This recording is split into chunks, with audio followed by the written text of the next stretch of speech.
Cada hombre al que alguna vez has envidiado, ese que entra en una habitación y hace que la temperatura cambie, no llegó ahí añadiendo algo a su vida. Llegó ahí matando una versión de sí mismo que tú todavía estás protegiendo. El consejo tradicional es este: construye hábitos, ponte metas, mantén la constancia y un día te convertirás en el hombre que se supone que debes ser. Ese consejo es un sedante, porque la razón por la que no eres ese tipo no tiene nada que ver con lo que estás haciendo. Tiene que ver con quién crees que eres mientras lo haces. Hay un mecanismo psicológico detrás de esto, algo enterrado en la investigación sobre la identidad que la mayoría del contenido de desarrollo personal jamás tocará. Y una vez que lo entiendas, te darás cuenta de que todo lo que has estado intentando arreglar nunca estuvo roto. Fue mal identificado. El verdadero objetivo nunca fue tu comportamiento. Fue el fantasma que opera tu comportamiento desde las sombras. El protocolo de eliminación. En 1519, un comandante español desembarcó en la costa de México con aproximadamente 600 hombres. Estaba en desventaja numérica, sin suficientes suministros, enfrentándose a un imperio de millones. Sus oficiales ya estaban susurrando sobre la retirada. Los barcos descansaban en el puerto como una red de seguridad, una salida por si las cosas se ponían feas. Así que los quemó. Hernán Cortés no quemó sus naves porque fuera valiente.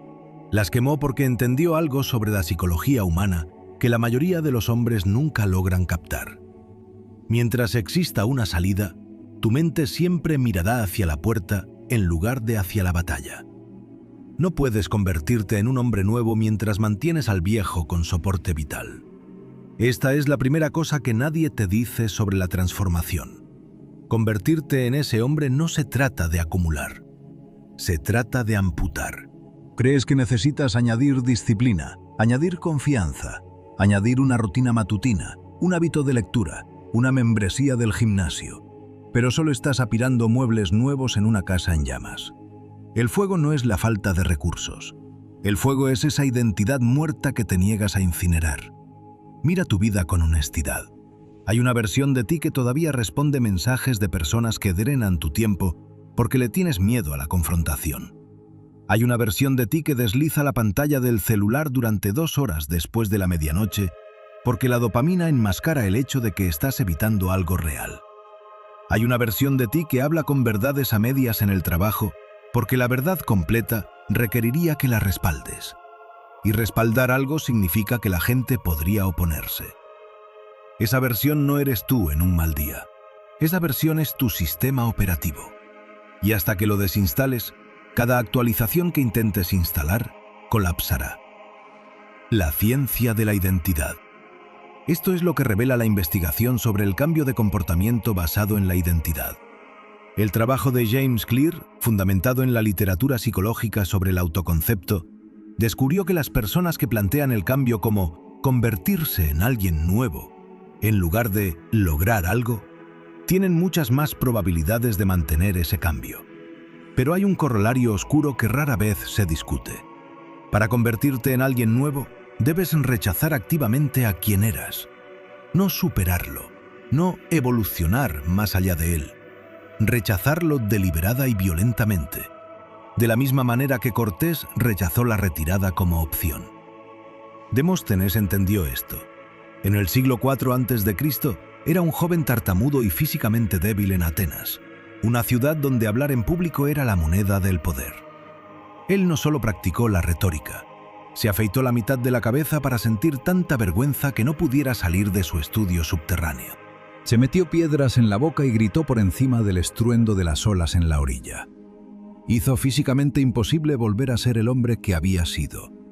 No le añadió elocuencia a su debilidad. Amputó todos los caminos de regreso a ella. Y el hombre que emergió, el orador que desmanteló la ambición macedonia solo con su voz, no se parecía en nada al niño tartamudo que asesinó bajo tierra.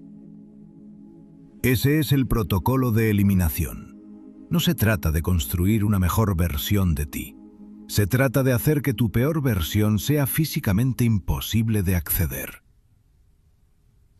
¿Qué estás dispuesto a quemar? La mayoría de los hombres se niegan a hacer esto. Quieren volverse peligrosos sin renunciar a la comodidad. Quieren imponer respeto sin abandonar la personalidad que mendiga aprobación. Quieren el físico envidiable sin enterrar la identidad que come para regular sus emociones. No puedes cargar con ambos hombres. El viejo tú es pesado. Se ha estado alimentando de tu potencial durante años, engordando con tus compromisos a medias. Y cada día que lo mantienes vivo, lo estás eligiendo a él por encima del hombre que podrías ser. ¿Qué estás dispuesto a quemar? Esa respuesta lo determina todo, porque la distancia entre quién eres y quién es ese tipo no se mide en hábitos, se mide en funerales. Específicamente, ¿cuántas versiones de ti mismo estás dispuesto a enterrar sin mirar atrás? Y si no estás dispuesto a enterrar ninguna de ellas, entonces deja de fingir que quieres cambiar. No quieres transformación, quieres decoración. Quieres colgar un cuadro nuevo en la pared de una casa que eres demasiado sentimental para demoler. Pero si algo se acaba de retorcer en tu pecho, si alguna parte de ti se estremeció al escuchar esto, entonces la siguiente parte te va a golpear diferente.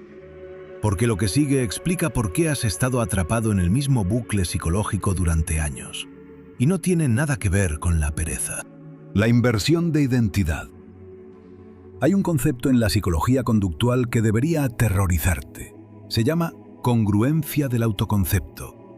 En términos simples significa esto: tus acciones siempre se moldearán para coincidir con la historia que te cuentas a ti mismo sobre quién eres. No lo que quieres, no lo que planeas, sino lo que crees que eres en el nivel más profundo e inconsciente. Si crees que eres el tipo de hombre al que no se le da bien el dinero, sabotearás cada oportunidad financiera que amenace esa creencia. No conscientemente, simplemente tomarás decisiones que se sientan naturales, y natural para ti significa estar arruinado. Si crees que no eres el tipo de persona que está en forma, encontrarás razones para saltarte el gimnasio que parecerán perfectamente lógicas. Tu cerebro fabricará excusas con tanta fluidez que realmente te las creerás. Esto no se trata de fuerza de voluntad. Se trata de la arquitectura de tu identidad.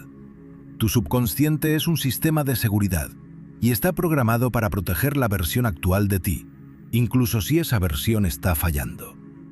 Especialmente si esa versión está fallando, porque el fracaso familiar se siente más seguro que el éxito desconocido. Abraham Maslow estudió este fenómeno a través de la lente de lo que llamó el complejo de Jonás, el miedo a la propia grandeza. Observó que los humanos no solo temen al fracaso, temen al éxito, temen a la responsabilidad, a la visibilidad, a la salida permanente de la cómoda mediocridad que conocen. No tienes miedo de convertirte en ese tipo. Tienes miedo de lo que sucede después de que te conviertas en él. Porque una vez que te conviertes en él, las excusas mueren. La red de seguridad se desintegra y te quedas solo en una vida que exige que te presentes a un nivel que nunca antes has mantenido. La línea en la arena. Aquí está la parte que debería sacudirte. En 1908, un joven y desconocido hombre llamado Mustafa Kemal estaba sentado en un cuartel de la Macedonia otomana, viendo cómo un imperio se pudría desde adentro. No era rico, no tenía contactos, no tenía base política, ni ejército, ni título. Lo que sí tenía era una única decisión irreversible. Él no sería el tipo de hombre que veía colapsar algo y no hacía nada. Esa decisión no cambió inmediatamente sus circunstancias. Todavía tuvo que navegar décadas de guerra, exilio, maniobras políticas y traiciones. Pero el cambio de identidad precedió a cada acción que tomó. Para cuando Kemal se paró ante los restos de una nación destruida en 1923 y forjó Turquía desde las cenizas de un imperio, la transformación no fue una sorpresa. Fue una expresión retrasada de algo en lo que ya se había convertido en ese cuartel años antes de que nadie más pudiera verlo. Ese tipo no surge de mejores hábitos, surge de una reclasificación de uno mismo. No estás intentando hacerlo mejor, estás intentando ser diferente. Y ser diferente requiere lo que los psicólogos llaman una discontinuidad de identidad. una ruptura limpia entre la persona que eras y la persona en la que eliges convertirte. No un cambio gradual, sino una línea trazada en la arena. Ryan Holiday escribe sobre esto de una manera que la mayoría de la gente malinterpreta. Su obra sobre el ego suele leerse como un sé humilde, pero la lección más profunda es esta. El ego no es confianza. El ego es el apego a una identidad que ya has superado. El hombre que sigue contándole a la gente sobre sus días de gloria en la universidad no es seguro de sí mismo. Está encadenado a un autoconcepto que expiró hace 15 años. El ego te mantiene leal a una versión muerta de ti mismo. Para convertirte en ese tipo, debes cometer traición contra tu identidad actual. Eso significa que dejas de decir, estoy intentando ponerme en forma, y empiezas a decir, yo no me salto entrenamientos. No porque ya sea verdad, sino porque el lenguaje reconfigura la identidad. El comportamiento sigue a la etiqueta. Criar llama a esto emitir votos por la persona en la que quieres convertirte. Cada acción es un voto. Cada vez que te presentas y cumples, emites uno. Pero si tu papeleta de identidad todavía dice, soy el tipo que empieza y renuncia, entonces cada voto que emitas es para ese hombre. Cambia la papeleta primero. El veredicto final. Entiende algo. El hombre que admiras, el que tiene la presencia, la compostura, la autoridad silenciosa, no se despertó una mañana con esas cualidades ya instaladas. Votó por ellas miles de veces en silencio, cuando era aburrido, cuando era doloroso, cuando nadie estaba llevando la cuenta. Se convirtió en ese hombre de la misma manera que un río esculpe un cañón. No a través de un solo evento dramático, sino a través de una repetición implacable orientada hacia una única identidad. Y si esto suena demasiado abstracto, si estás esperando una guía paso a paso, entonces todavía estás pensando como el viejo tú. Ese tipo no necesita instrucciones. Necesita una declaración. Necesita mirarse al espejo y decir algo que lo asuste. No una afirmación positiva, sino un veredicto. He terminado de ser esta persona. No quiero ser mejor. No voy a intentarlo. Esas son las palabras de un hombre que todavía está negociando con su antiguo yo. El veredicto es definitivo. Y lo que lo hace aterrador es que en el momento en que lo dices en serio, el mundo te pondrá a prueba inmediatamente. El impuesto de soberanía. Lo que nos lleva a la parte de la que nadie te advierte. El impuesto de soberanía. Convertirse en ese tipo viene con una etiqueta de precio. Y el universo no acepta pagos a plazos.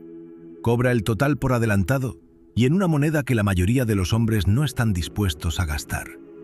La moneda es la pérdida. Theodore Roosevelt nació en 1858 como un niño asmático y frágil que apenas podía subir un tramo de escalera sin jadear. Su padre le dijo una vez, no con crueldad, sino con honestidad, que tenía la mente pero no el cuerpo, y que sin el cuerpo, la mente nunca alcanzaría su máxima expresión.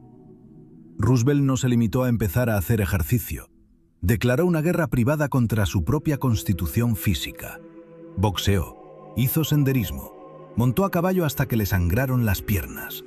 Persiguió la transformación física con tal ferocidad que las personas más cercanas a él se sentían perturbadas. Su madre se preocupaba. Sus doctores le advirtieron. Sus compañeros pensaban que estaba actuando para llamar la atención.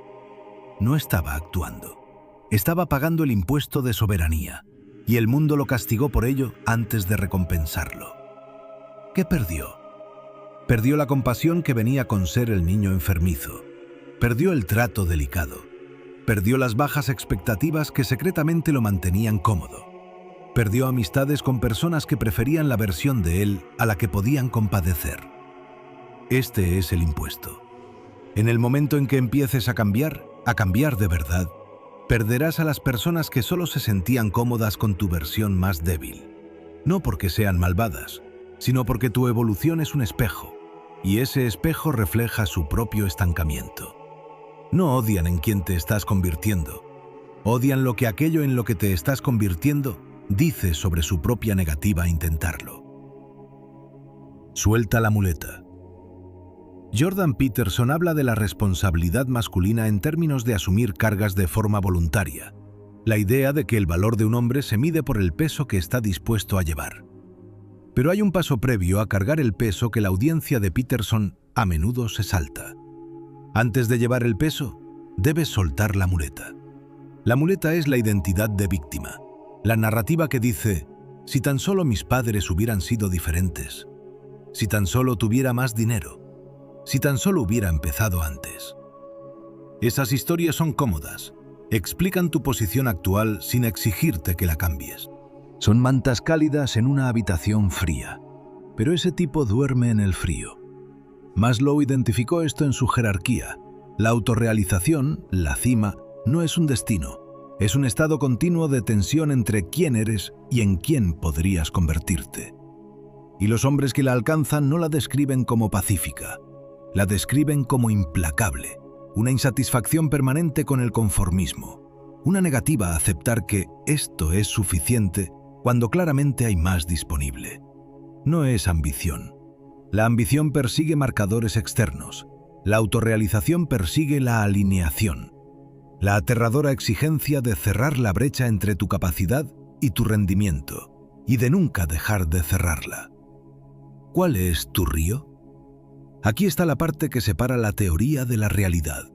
El primer acto de verdadera soberanía de Gengis Khan no fue una conquista militar, fue personal. Cuando era un joven llamado Temujin, fue capturado y esclavizado por una tribu rival, llevando una canga de madera alrededor del cuello como un animal. Tenía todas las razones para aceptar esa identidad: esclavo, un don nadie, un derrotado. Escapó de noche, se escondió en un río helado con el agua hasta el cuello durante horas, mientras los grupos de búsqueda pasaban por encima, y finalmente fue refugiado por una familia que podría haberlo entregado a cambio de una recompensa, pero que en cambio eligió protegerlo. Esa noche en el río no fue una estrategia militar, fue un hombre ahogando a la versión de sí mismo que había aceptado el cautiverio. El Temujin que entró en esas aguas era un cautivo. El hombre que salió arrastrándose era algo completamente distinto. Aún no tenía ejércitos, no tenía alianzas. Lo que sí tenía era una identidad que ya no aceptaría la subyugación bajo ninguna circunstancia. Todo lo demás, el imperio, las conquistas, la remodelación del mundo, fue una consecuencia de esa única noche, no de la estrategia, no de los recursos, sino de la identidad. Un hombre que ha ahogado a su antiguo yo en un río helado no negocia con la mediocridad. No puede hacerlo. Ese hombre ya no existe. ¿Cuál es tu río? ¿Cuál es ese acto de compromiso helado, sofocante y aterrador que separa quién eres de en quién te vas a convertir? Porque existe, y tú sabes cuál es. Lo has estado evitando, dándole vueltas, usando excusas racionales para evadirlo durante meses, tal vez años. El impuesto de soberanía no se paga con dinero ni con tiempo. Se paga con la muerte de la comodidad, la muerte de la aprobación, la muerte de esa versión segura, predecible y comprensible de ti, con la que todos ya han hecho las paces. Y si te niegas a pagarlo, no te estancas, te pudres. Porque un hombre que sabe lo que podría ser y en cambio elige la comodidad, no permanece neutral. Se pudre desde adentro. Cada día que pospone el pago del impuesto, los intereses se acumulan en arrepentimiento, en amargura, en ese sentimiento de vacío específico a las 2 de la mañana, cuando la casa está en silencio y la verdad no tiene dónde esconderse. Ese sentimiento no es depresión. Es tu potencial golpeando las paredes de una jaula que tú mismo construiste y te niegas a abrir. El candado de congruencia. Entonces, ¿cómo aseguras esa transformación? ¿Cómo te aseguras de que la nueva identidad no se disuelva la primera vez que sientas la presión? Eso es lo que determina si te conviertes en ese tipo permanentemente o si solo te disfrazas de él durante unas cuantas semanas de motivación. Aquí está el mecanismo que separa a los hombres que se transforman de forma permanente de los que recaen.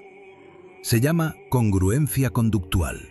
La alineación entre la identidad y las acciones, sostenida en el tiempo hasta que la brecha entre quién digo que soy y lo que realmente hago se reduce a cero. La mayoría de los hombres fracasan en esto. Tienen un momento de revelación, sienten el fuego, rinden a un alto nivel durante 2 semanas y luego resbalan. Se saltan un día, luego 2, luego una semana. Y pronto están de vuelta en la vieja identidad, usando la nueva como un disfraz que solo se ponen cuando tienen ganas. La razón es simple. Cambiaron su comportamiento sin cambiar su entorno. Tu entorno no es solo tu espacio físico. Son las personas con las que hablas, el contenido que consumes, los estándares que toleras y los rituales que proteges. Si tu entorno todavía le pertenece al viejo tú, la nueva identidad no puede sobrevivir allí. Es un órgano trasplantado en un cuerpo que lo está rechazando. Hubo un general romano llamado Lucio Quincio Cincinnato. En el año 458 a.C., Roma estaba al borde de la destrucción. El Senado envió mensajeros a buscar a Cincinnato y lo encontraron arando su pequeña granja, cubierto de tierra, viviendo como un granjero común. Le ofrecieron poder absoluto, una dictadura, control total del aparato militar y político de Roma. Él aceptó. Derrotó al enemigo en 16 días y luego hizo algo que asombró al mundo antiguo. Devolvió el poder. Regresó a su granja. Volvió a tomar su arado. El Senado estaba desconcertado. Sus soldados estaban confundidos. Todo romano que escuchó la historia esperaba que se aferrara al título. Eso es lo que hacen los hombres. Se aferran, acaparan, acumulan poder y luego construyen muros a su alrededor. Pero Cincinnato no operaba en base al deseo.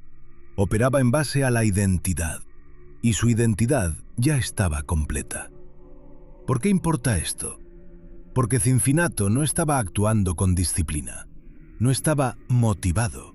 Había sellado su identidad tan profundamente en quien era, un hombre de deber, un hombre que sirve y luego regresa a la simplicidad, que ninguna cantidad de poder externo podía distorsionarlo.